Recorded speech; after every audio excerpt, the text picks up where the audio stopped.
Welcome to Happiness Isn't Brain Surgery with Doc Snipes. Each week, we record the podcast during a Facebook Live broadcast in which Doc Snipes presents information and tools to help you start living happier. Our website, DocSnipes.com, has even more resources, videos, handouts, and workbooks to help you apply what we talk about.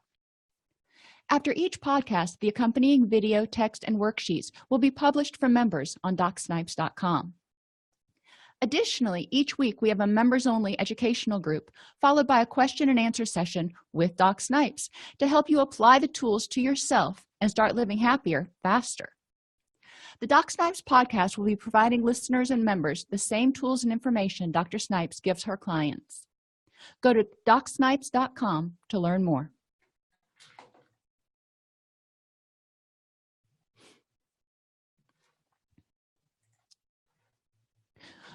Welcome back to Happiness Isn't Brain Surgery with Doc Snipes, practical tools to improve your mood and quality of life.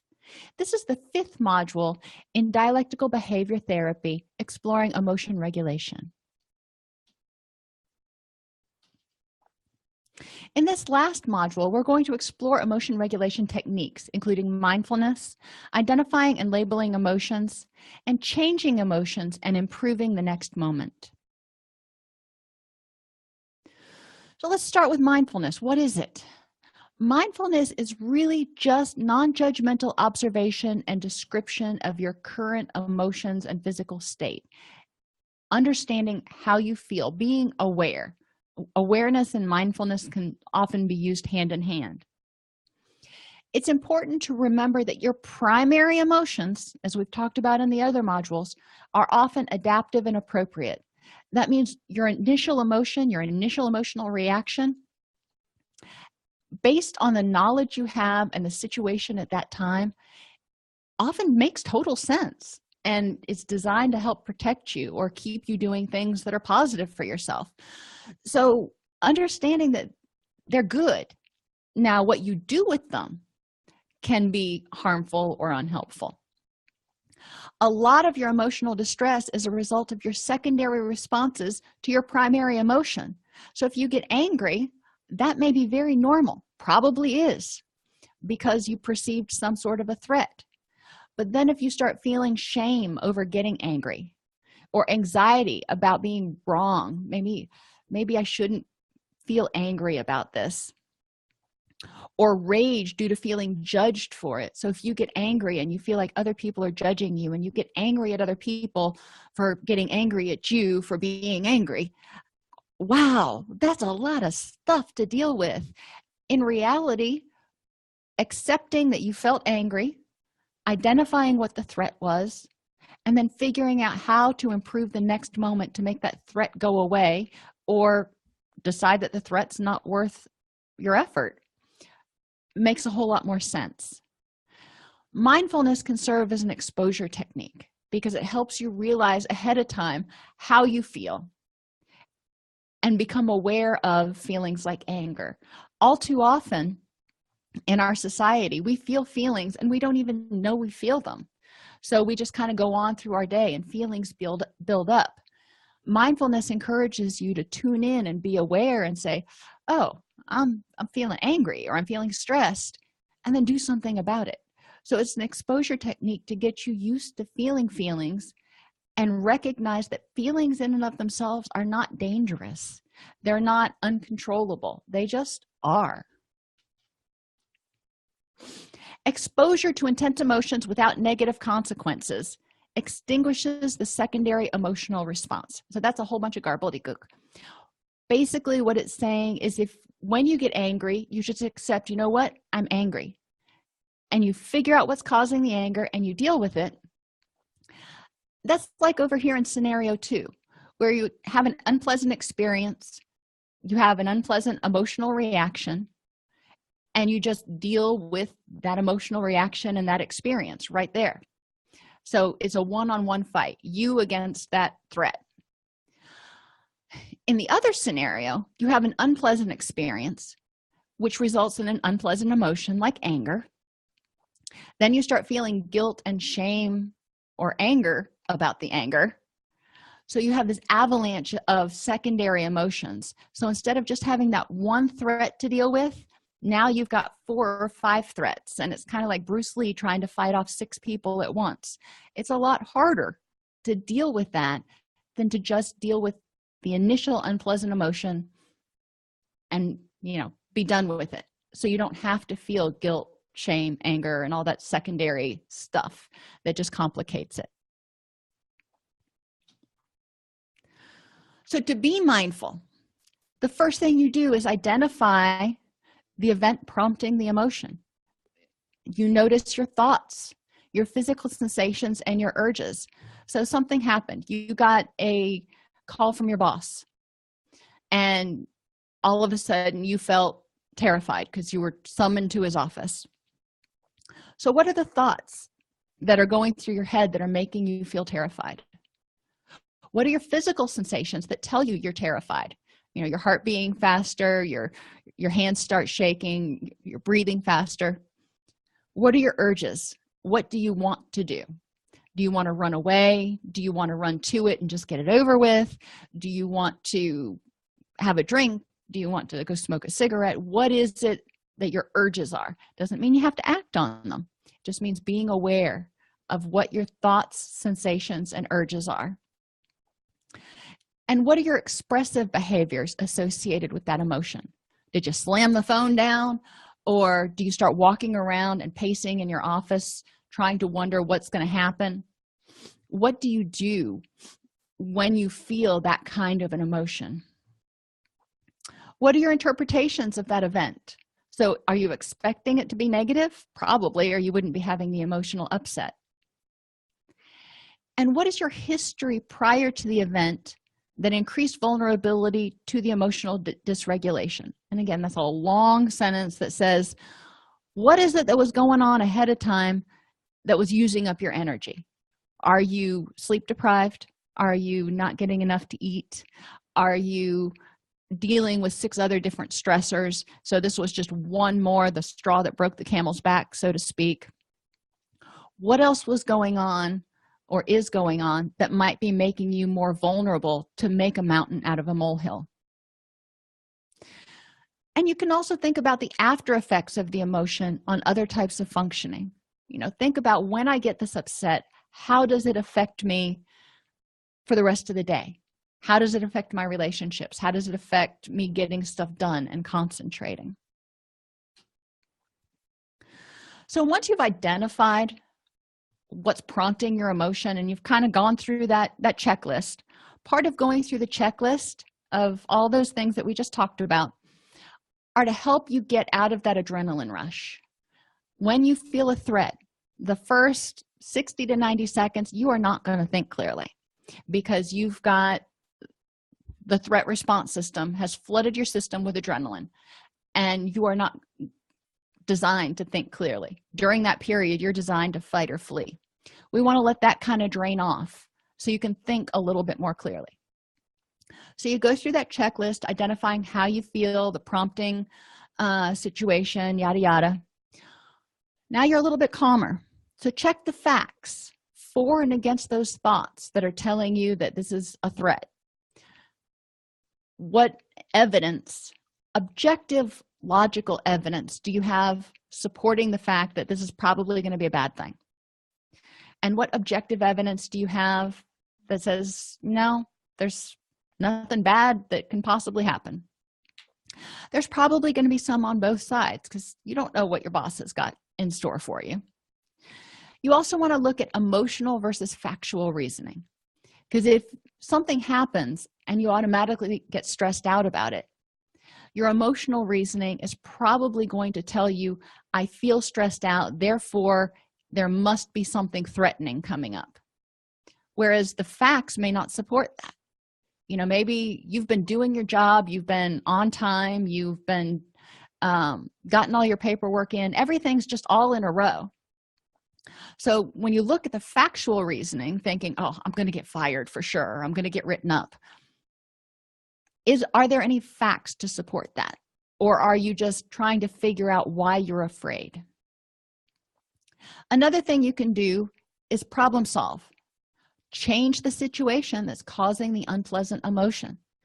Now, When you're dealing with your boss and he calls you up and he says, I want to see you tomorrow at 2, you have between now and tomorrow at 2 to fret and freak out as much as you possibly want.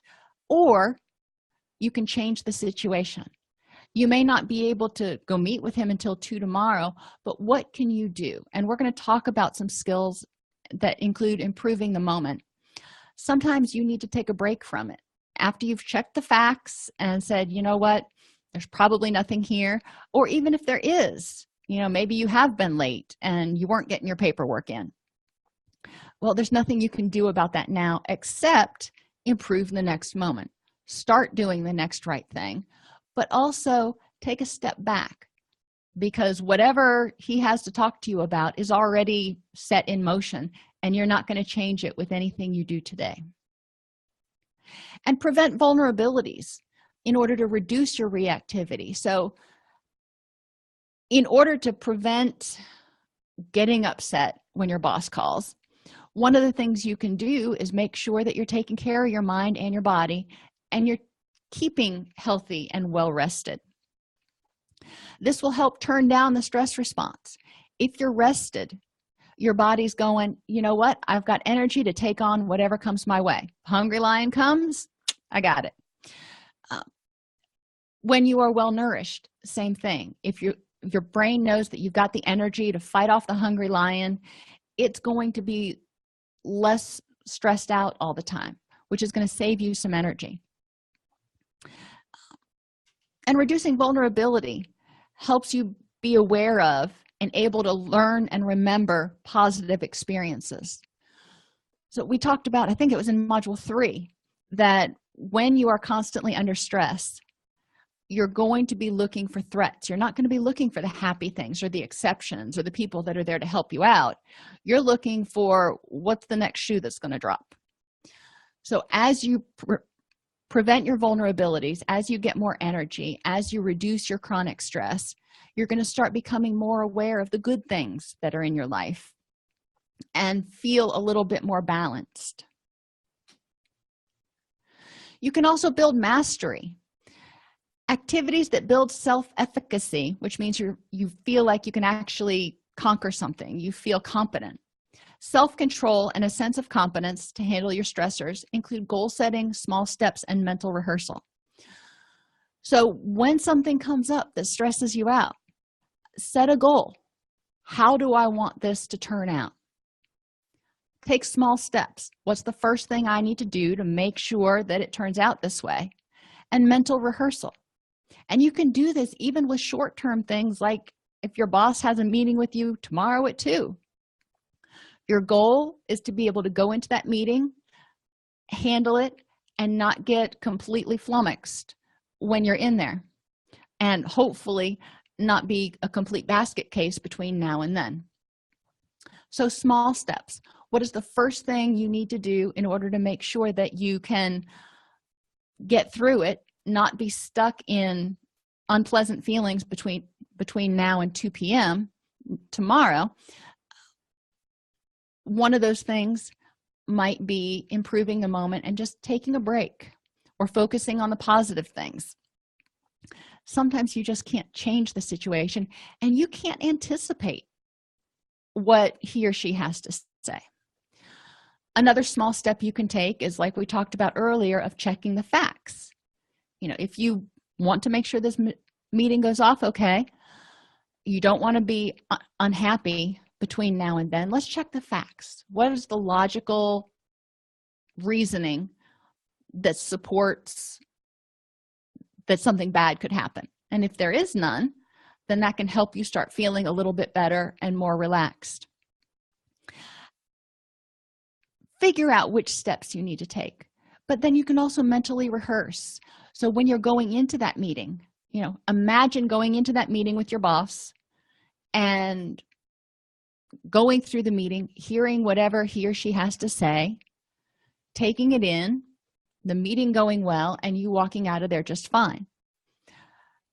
Whether you expect it to be good or bad, imagine coming out of the meeting just fine, and figure out what a positive resolution could be.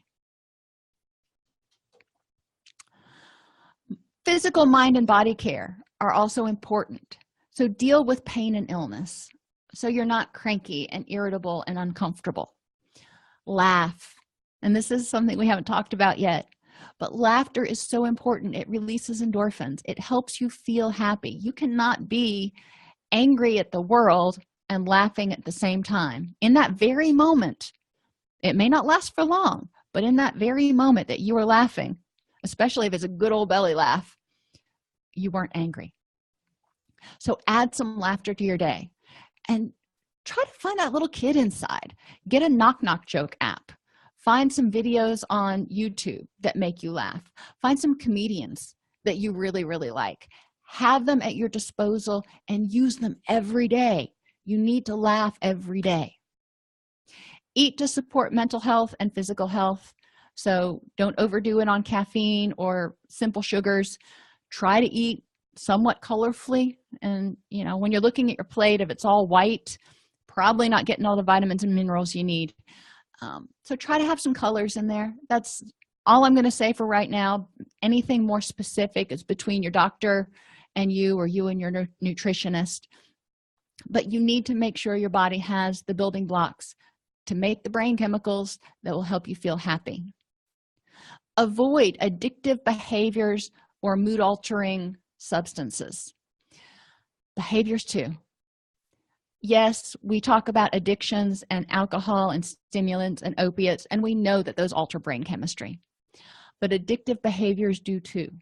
When you're engaged in compulsive sexual behavior, compulsive eating behavior, anything that produces a rush or helps you avoid dealing with certain feelings, anything that helps you numb, is altering your brain chemistry a little bit. It's helping you feel better, but you're doing that artificially. And if you do that too long or too often, it can cause an imbalance in your brain chemicals.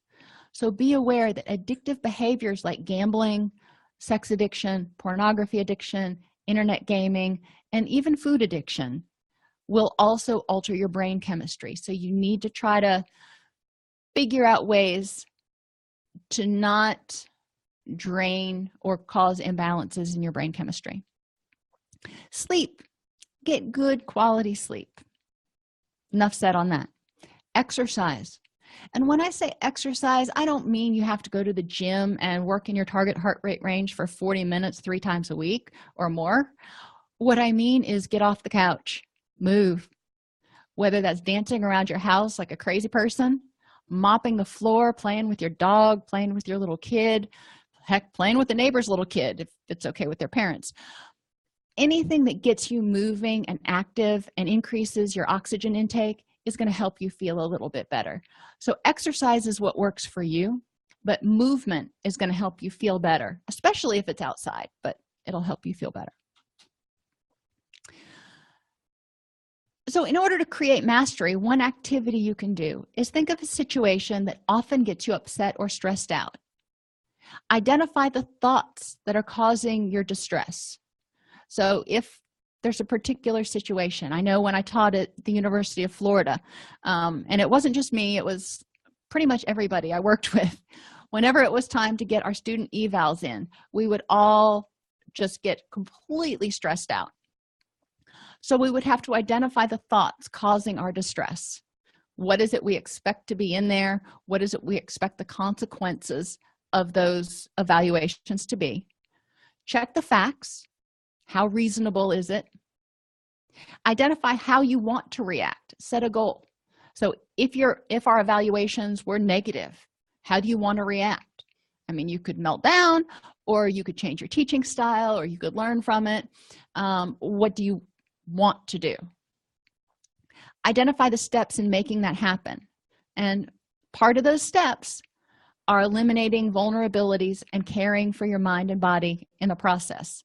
So while you're waiting to get the evals back, or even after you get them back, you still need to try to make sure that you're taking care of yourself so you have the energy and resources to deal with the stressors. And then rehearse it in your mind. See yourself successfully handling the situation. In the case of the evals, see yourself getting the evaluations, reading them, assessing them, and taking them at face value for what they are, taking what you need from it and leaving the rest. What situation stresses you out is going to be different than what stresses me out, and different from what stresses your neighbor out. But think of something that happens often, because once you go through this process, then whenever that situation comes up, you can go through this in your head and start mastering that situation so it doesn't cause you as much stress anymore. Will your automatic reaction maybe be one of anxiety? Maybe. But each time you experience it and each time you come through it successfully, the next time you encounter that situation, your emotional response is going to be less strong. So instead of being terrified, you might be only mildly worried. Emotional dysregulation is common in many disorders and issues, whether it's anxiety or depression or addiction. So it's not something unheard of, and it's not something weird. It's not a weakness. It just means that you either don't have the tools to deal with the emotions as they come, and or when you experience life, you are more sensitive to other things and you are more reactive. Does that mean you're wrong? No, it just means that's how you react to life. So accepting that and embracing that as who you are, as being someone who's more sensitive, is the first step. People with dysregulated emotions have a stronger and longer lasting response to stimuli. So if you get emotionally dysregulated, which means you get really, really angry or really, really upset, it'll take you longer to calm down. That's just, it is what it is. Understanding that that's how you work and it takes you longer to cool down is important to helping manage your stress and interacting with others. Over time, you may reduce some of your reactivity. But right now, just accept the fact that it may take you a little bit longer and you may react to something with a 10 instead of a 2. But that's okay. That's how you reacted. So let's change the next moment instead of focusing on beating yourself up for reacting too strongly or overreacting or whatever someone else might call it. Emotional dysregulation is often punished or invalidated, which increases hopelessness and isolation. So don't invalidate yourself. Accept your feelings as they are. If you don't want to feel that way to that intensity anymore, then you can figure out how to start changing what is prompting that feeling and start developing mastery. But right now, in your current reality, you feel how you feel. Accepting that and embracing it instead of fighting it is a much better way to use your energy. Emotional regulation means using mindfulness to be aware of and reduce vulnerabilities and identify the function and reinforcers for current emotions. So when you get angry, ask yourself, what is my body trying to tell me to do? What is the threat? And work on it, because your body isn't designed to just stay angry. You don't want to just stay angry. That's your mind telling you you need to do something. So figure out what the function of that anger is, what your brain's trying to get you to address, and address it. Once you figure out what the stressor is, check for the facts, and then problem solve. And that's the addressing it part. Emotion regulation is one of your first skills of many skills in dealing with unpleasant and intense emotions. In the next few podcasts, we're also going to talk about distress tolerance and the matrix, which will help you figure out how to choose or how to react behaviorally when you have certain feelings in ways that are going to help you ultimately achieve your goal of being happy.